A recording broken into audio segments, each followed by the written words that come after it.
5 సంవత్సరాలుగా మన సంఘంలో నాకు లేటెస్ట్గా వచ్చినటువంటి వాళ్ళలో నమ్మకస్తురాలుగా పనిచేస్తున్నటువంటి బిడ్డ. చాలా చక్కగా నమ్మకంగా తన డ్యూటీ చేసుకొని కష్టపడి ప్రయాణం చేసి దూరమైన అమ్మాయి ఇప్పుడు గుంటూరు నుంచి కాకాని నుంచి కదా, కాకాని వైపు నుంచి మన దగ్గరికి రావడం చాలా దూరం. సరే సంతోషాలు నాన్న, ఈ అమ్మాయికి బాగోట్లేదు కనుక అమ్మాయి మీరు అంత దూరం వెళ్ళొద్దు, మీరు అక్కడికి వెళ్తే మానేసేయండి, చాలా దూరం అయిపోయింది, కలవరి టెంపుల్కి వెళ్ళండి మనకు దగ్గర ఉంది కదా అని చెప్పాడంట. ఇది కూడా ఒక సాక్ష్యమే, వినండి. కల్వరి టెంపుల్కి నేను వెళ్ళను, నేను కటివరమే వెళ్ళాలి.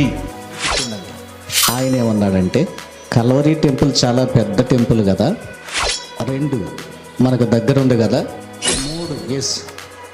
మొట్టమొదటిగా అసలు నువ్వు వెళ్ళింది ఎక్కడికి? కల్వరి టెంపుల్కి వెళ్ళావు, మమ్మల్ని కూడా హైదరాబాద్ తీసుకెళ్ళావు కదా, మంచి పాస్టర్ గారు, పెద్ద పాస్టర్ గారు, మంచి చర్చి అని. ఇప్పుడు కటివరం ఎందుకు వెళ్తున్నావు? ఆ అమ్మాయి ఇచ్చిన ఆన్సర్ ఏంటంటే నాకు అప్పట్లో వాక్యపు లోతు తెలియదు, ఇప్పుడు నేను వాక్యపు విలువ లోతేంటో నాకు అర్థమయ్యింది, నేను కటివరమే వెళ్ళాలి అని చెప్పింది. What a marvellous testimony.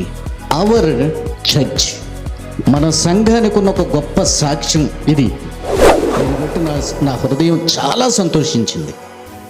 వాక్యపు లోతు తెలిస్తే మన చర్చిని నన్ను విడిచిపెట్టలేరు. ఎవరు తప్పుగా అనుకోబాకండి. ఒకవేళ ఏదో చిన్న చిన్న ఇష్యూస్తో కొన్నిసార్లు 1-2 ఫ్యామిలీస్, 1-2 బిడ్డలు వెనక్కి వెళ్ళినా మళ్ళా నేను ప్రేమతో వాళ్ళతో మాట్లాడి మళ్ళా తెచ్చుకున్నాను. ఇప్పుడు ఆ అమ్మాయే మీకు సాక్షి. నేను చెప్పమనలేదుగా, ఇలా చెప్పమన్నానా? నాకేం తెలియదు, నాకు ఆ అమ్మాయి తన టెస్టిమనీ చెప్పింది.